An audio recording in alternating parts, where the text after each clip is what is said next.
स्वः तत्सवितुर्वरेण्यं भर्गो देवस्य धीमहि धियो यो नः प्रचोदयात्। आज का विषय है परकाया प्रवेश की शक्ति सामर्थ्य। आइए इसे विस्तार से समझते हैं। अब विज्ञान क्रमशः प्रौढ़ होता चला गया है। 50 वर्ष पूर्व आत्मा और ईश्वर के अस्तित्व में इनकार करने का जो उत्साह था वह अब ठंडा हो चला है। यह माना जाने लगा है कि आत्मा है और मरणोत्तर जीवन के उपरांत भी उसकी सत्ता पूर्णतया समाप्त नहीं हो जाती, वरन किसी न किसी रूप में बनी ही रहती है। यह सत्ता शरीर छोड़कर जब अंतरिक्ष में भ्रमण करती है तो उसका परिचय प्रेतात्माओं के रूप में मिलता है। स्वर्ग नरक की अनुभूति उसे इसी अवधि में होती है। इसके बाद पुनर्जन्म का चक्र चल पड़ता है। प्रेतों का आकार प्रकार और उनके कर्म स्वभाव का ठीक से पता नहीं चल सका है, पर जो प्रमाण मिलते हैं उनसे उनका अस्तित्व अवश्य सिद्ध होता है। सत्य ही अनुकूल परिस्थितियां पाकर अर्थात दुर्बल मनोभूमि वाले लोगों के भीतर प्रविष्ट होकर उनकी मूल सत्ता को परे धकेलकर अपना वर्चस्व स्थापित कर बैठने के भी प्रमाण मिले हैं। आत्मा की स्वतंत्र सत्ता के भी ऐसे ही प्रतिपादन के प्रमाण में परकाया प्रवेश के सिद्धांत का समर्थन करने वाले कुछ आधुनिकतम एवं परखे पहचाने उदाहरण हैं, जिन्हें किसी अंधविश्वासी की भावुकता अथवा सनक नहीं कही जा सकती है। अमेरिका के हार्वर्ड और कैलिफोर्निया विश्वविद्यालय के 2 प्रोफेसरों ने मिलकर 20वीं सदी में चेतन मनोविज्ञान की नई खोज विषय पर सुविस्तृत खोज की है। अपने विषय के अब उन्होंने अनेकों प्रमाण संग्रह किए हैं। उन्हें पुस्तक रूप में भी छपाया है और पत्र पत्रिकाओं में भी उन प्रमाणित घटनाक्रमों को छपाया है। प्रस्तुत विवरणों में यह सिद्ध करने का प्रयास किया गया है कि आत्मा की स्वतंत्र सत्ता है और वह एक शरीर से दूसरे में परिवर्तन करते रहने में समर्थ है। डॉक्टर आसवन ने अपनी शोध में एक ऐसे बर्तन विक्रेता का उल्लेख किया है जो घर से टहलने के लिए निकला था किंतु अचानक गायब हो गया। कहीं अन्यत्र जाकर कुछ काम करने लगा। घर वालों ने तलाश किया पर कहीं कुछ पता न चला। 2 वर्ष ऐसे ही बीत गए। इसके बाद अचानक उस बर्तन विक्रेता को पूर्व जन्म की स्मृति जगी और आश्चर्य के साथ अपनी नई स्थिति और पुरानी स्थिति की तुलना करने लगा। वह स्तब्ध रह गया कि उसका नाम, घर, व्यवसाय सब कुछ कैसे बदल गया और पुरानी स्थिति से इस नई स्थिति में उसे किसने कैसे डाल दिया। जिस नए व्यक्ति के रूप में 2 वर्ष से रह रहा था वह भी कोई अवास्तविकता न थी।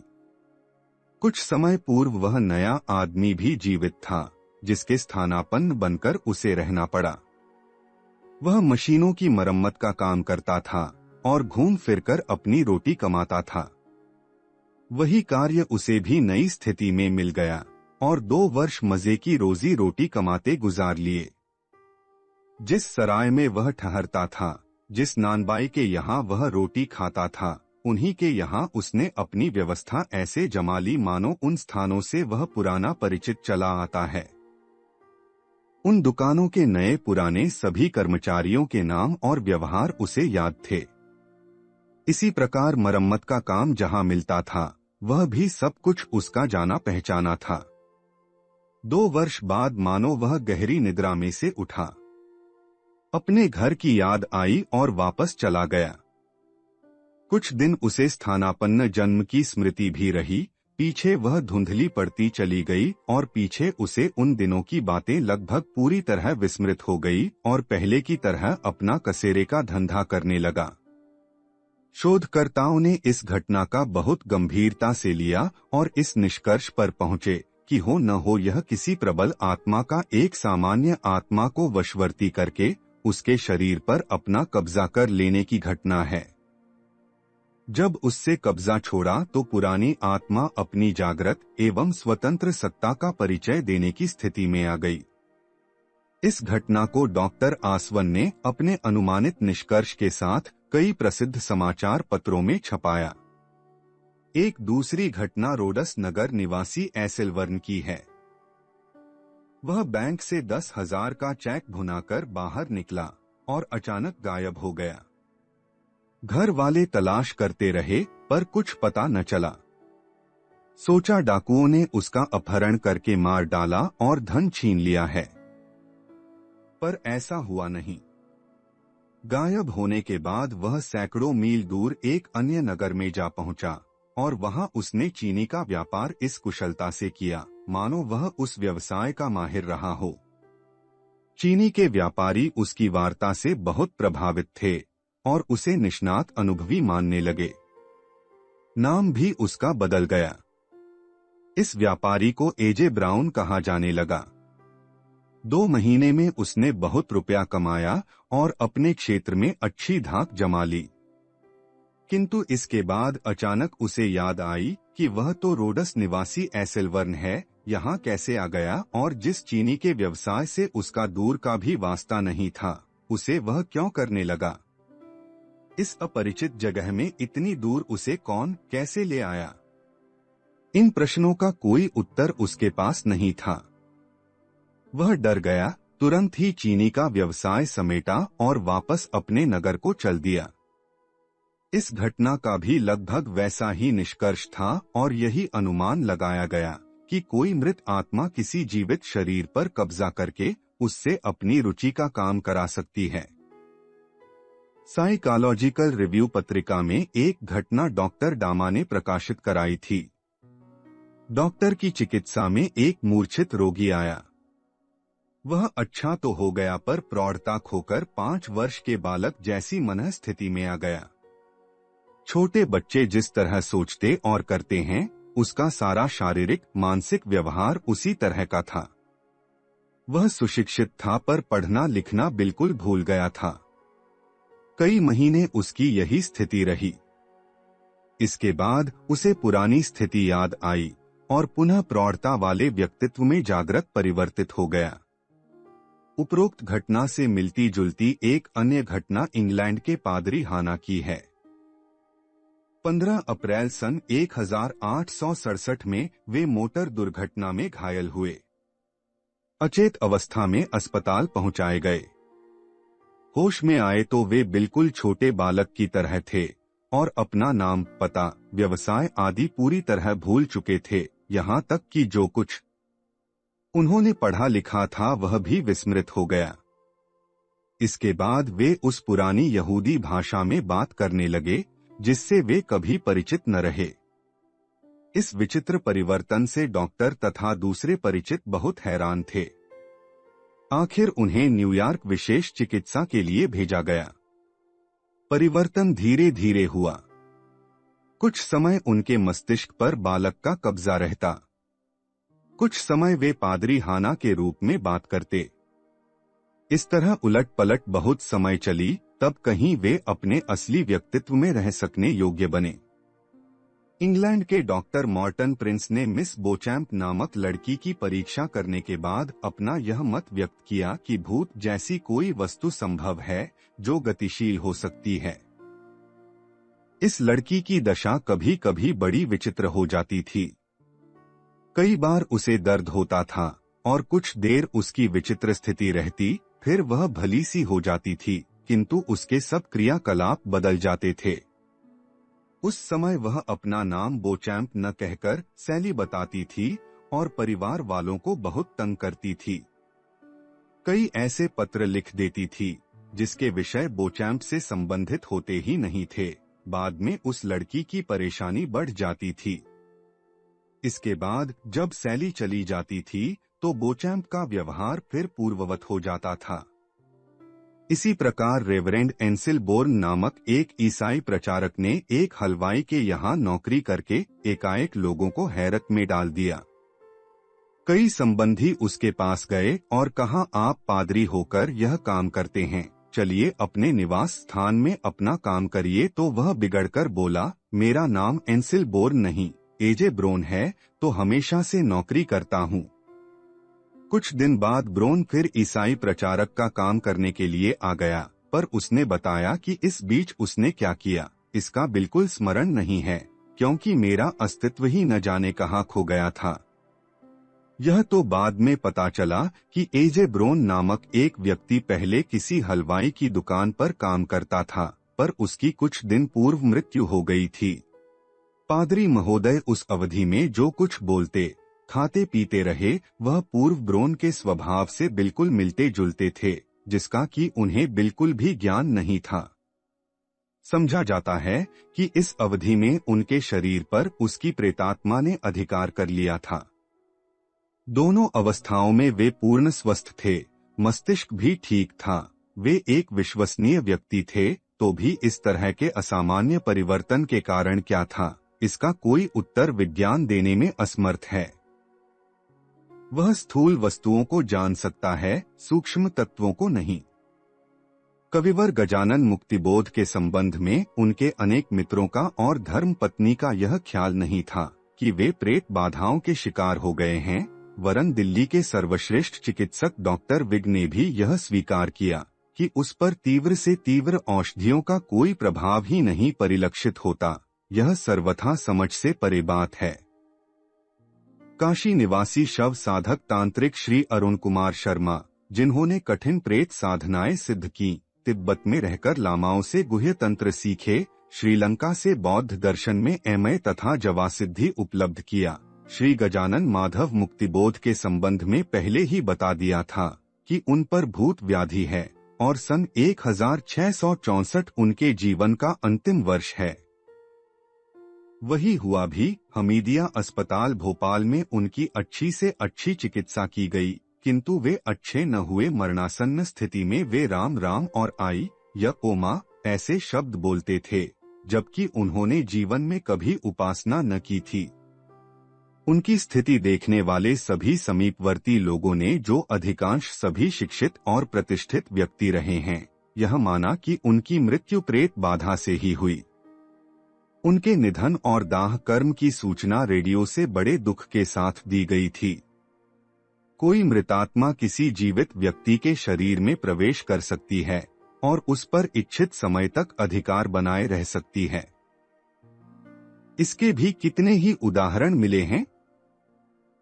इन उदाहरणों से सिद्ध होता है कि आत्मा मात्र शरीर की परिधि में ही बंधा हुआ नहीं है, वह इस सीमा का उल्लंघन करके अन्य शरीरों में भी प्रवेश कर सकता है, इच्छित समय तक अधिकार बनाए रह सकता है और उसे छोड़ सकता है। ऐसा किस स्थिति में होना संभव है, किस स्थिति में नहीं, इसका ठीक से निर्णय तो नहीं हो सकता, पर इतना कहा जा सकता है, ऐसा होना असंभव या अविश्वस्त नहीं है। यद्यपि ऐसा झूठा प्रदर्शन कई बार ढोंग बनाकर भी किया जाता रहता है।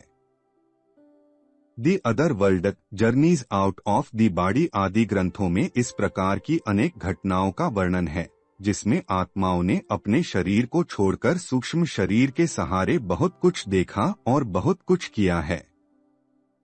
इन घटनाओं से इस तथ्य पर प्रकाश डाला है कि अशरीरी आत्माओं का किन्हीं दूसरों के शरीर में प्रवेश करके उनसे कुछ विशेष कार्य करा लेना संभव है। इसी प्रकार यह भी संभव है कि सूक्ष्म शरीर स्वयं इतना परिपुष्ट हो जाए कि शरीरधारी की तरह स्वयं ही अपने क्रियाकलाप का परिचय दे सके। अरविंद आश्रम की संचालिका माताजी के बारे में कहा जाता है कि वे अपने बाल्यकाल में देह से आत्मा को बाहर निकालकर सूक्ष्म शरीर से दूर दूर की यात्राएं करती थीं। परामनोविज्ञान वेत्ता प्रोफेसर मुल्डोन ने अपने ग्रंथ दी प्रोजेक्शन ऑफ एस्ट्रल बॉडी में परकाया प्रवेश के सिद्धांतों पर प्रकाश डालते हुए बताया है कि एक रजत तंतु से आत्मा अपने स्थूल शरीर से संबंध बनाए रखकर भी अन्यत्र किस प्रकार जा सकता है और क्या कर सकता है। जगतगुरु शंकराचार्य के बारे में कहा जाता है कि उनकी आत्मा कुछ समय के लिए अपना शरीर छोड़कर किसी राजा के शरीर में रहने लगी थी और वहां उन्होंने कामकला के रहस्य सीखकर विदुषी भारती के प्रश्नों का उत्तर देते हुए शास्त्रार्थ जीता था। यह एक भिन्न प्रकार का उदाहरण है, जिससे एक नए तथ्य पर प्रकाश पड़ता है कि कोई जीवित आत्मा भी किसी मृत शरीर पर अपना कब्जा करके उससे जीवितों जैसा प्रयोजन सिद्ध कर सकता है। इस प्रकार की अनेकानेक घटनाएं सामने आती रहती हैं और यह सिद्ध करती रहती हैं कि मरने के साथ जीवन का अंत नहीं हो जाता वरन उसके उपरांत भी बना रहता है। इससे आत्मा का स्वतंत्र और अनंत अस्तित्व सिद्ध होता है। जन्म और मृत्यु इस स्वतंत्र आत्मा की अविराम यात्रा के दो पड़ाव मात्र हैं। उसकी क्रीड़ा कल्लोल की दो विशिष्ट भंगिमाएं हैं। परकाया प्रवेश भी उस आत्मा की ऐसी ही एक नई गतिविधि, एक नया खेल, एक नई भूमिका है। परकाया प्रवेश के ये प्रमाण जहां आत्मा की अकूत सामर्थ्य को प्रतिपादित करते हैं, वहीं यह भी कि इस देह के नाश से चेतना का कुछ भी नहीं बनता बिगड़ता। जन्म और मृत्यु शरीर का होता है, आत्मा का नहीं। जन्म का अर्थ आत्मा का नई भूमिका में प्रकट होना और मृत्यु का अर्थ उस भूमिका का पटापेक्ष मात्र है। जन्म मृत्यु दोनों ही जीवन के अविच्छिन्न प्रवाह के दो मध्यवर्ती पड़ाव मात्र हैं। जन्म शब्द संस्कृत के जनि प्रादुर्भावे शब्द से बना है, जिसका अर्थ होता है व्यक्त होना, अर्थात संसार में नया कुछ नहीं बनता, सब अव्यक्त प्रकृति में से व्यक्त होता रहता है। उसी का नाम जन्म लेना या उत्पत्ति है। उत्पत्ति शब्द भी उत्पूर्वक पद धातु से बना है। उसका अर्थ भी यही होता है कि वह अब तक अप्रकट था, अब प्रकट हो गया। संसार में जो कुछ बनता बिगड़ता है, दिखाई दे रहा है, वह सब पंच महाभूतों की विलक्षण रचना मात्र है। पदार्थ कभी नष्ट नहीं होता, केवल रूपांतरित होता है। यह विज्ञान भी मानता है। इस सिद्धांत से स्वतः सिद्ध होता है कि जीव की चेतना का संबंध केवल इस शरीर से नहीं है, वह इस शरीर में केवल प्रकट हुई है। जब यह शरीर नहीं बना था, तब भी वह चेतना थी। विज्ञान भी मानता है कि मनुष्य शरीर का निर्माण जिन कोशों, सेल्स से होता है, वह मुख्यतः दो भागों में विभक्त है। एक नाभिक, न्यूक्लियस, यह चेतन अंश है। सुनना, देखना, सूंघना, व्यक्त होना, यह उसी के गुण हैं। 2 साइटोप्लाज्म अर्थात पंच भौतिक प्राकृतिक पदार्थ, जल, अग्नि, आकाश, हवा और पार्थिव तत्वों का सम्मिश्रण। इनमें से प्रकृति परिवर्तनशील है। मनुष्य शरीर के प्राकृतिक कोश बदलते हैं, उसके अनुरूप चेतना के गुण कर्म स्वभाव में तो अंतर आता है, पर मूल चेतना में कोई अंतर नहीं आता। इसी चेतन वाले अंश में पाए जाने वाले संस्कार सूत्र, जीन्स, अमर हैं। यह वैज्ञानिक भी मानते हैं। इससे प्रकट होता है कि प्रजनन कोश में जीन्स एक कोश से सैकड़ों कोशों में विकसित तो होता है। तरुण अवस्था तक वह 6000 लाख करोड़ कोश तैयार तो कर लेता है, पर वह कभी न रहा हो, चेतना कभी नष्ट होकर नई बनी हो, ऐसा नहीं होता। जिस प्रकार भाप एक ही है, पर हवा के संयोग से उससे सैकड़ों तरह की आकृतियां बनती बिगड़ती रहती हैं, उसी प्रकार सैकड़ों प्रकार के शरीर बनते बिगड़ते रहने के बावजूद चेतना का प्रवाह अनंत और अखंड है। जिस प्रकार जल में भंवर उठते रहते हैं, उसी प्रकार चेतना भ्रमवश नाना स्वरूपों में विभक्त होते रहने के कारण अपने आप को जन्म और मृत्यु का घटक मान लेती है। जन्म के पहले जिस प्रकार हम थे, उसी प्रकार मृत्यु भी कोई ऐसी घटना नहीं है जिससे जीवन का नाश सिद्ध होता हो। नाश शब्द भी जन्म की तरह नश अदर्शने धातु से बना है, जिसका अर्थ होता है जो अभी तक दिखाई दे रहा था वह अब अव्यक्त हो गया, वह अपनी सूक्ष्म अवस्था में चला गया। शरीर स्थूल था, उसके प्रविष्ट होने के कारण संरचना दिखाई दे रही थी, चेतना व्यक्त थी, पर शरीर के बाद वह नष्ट हो गई हो, ऐसा नहीं। अब इस तथ्य को विज्ञान भी मानने लगा है। अलबत्ता विज्ञान प्रकट का संबंध अभी तक मनोमय विज्ञान से जोड़ नहीं पाया, इसीलिए वह परलोक पुनर्जन्म, लोकोत्तर जीवन, भूत प्रेत, देव योनि, यक्ष, किन्नर, पिशाच, बैताल आदि अतीन्द्रिय अवस्थाओं का विश्लेषण नहीं कर पाता। पर मृत्यु के बाद जीवन नष्ट नहीं हो जाता है, यह एक अकाट्य तथ्य है और इसी आधारभूत सिद्धांत के कारण भारतीय जीवन पद्धति का निर्धारण इस प्रकार किया गया है कि वह मृत्यु के बाद भी अपने जीवन के अनंत प्रवाह को अपने यथार्थ लक्ष्य स्वर्ग, मुक्ति और ईश्वर दर्शन की ओर मोड़े रह सके। परकाया प्रवेश की शक्ति सामर्थ्य भी आत्मा की एक सहज शक्ति मात्र है, लक्ष्य नहीं। दुष्ट प्रेतात्माएं उस सामर्थ्य का दुरुपयोग करती हैं, जबकि दयालु पितर आत्माएं उसका उपयोग कर दूसरों को उपकृत करती हैं। शंकराचार्य जैसे योगी इसी सामर्थ्य का प्रयोग समाज कल्याण के लिए करते हैं। For more videos visit our channel. Please like, share and subscribe.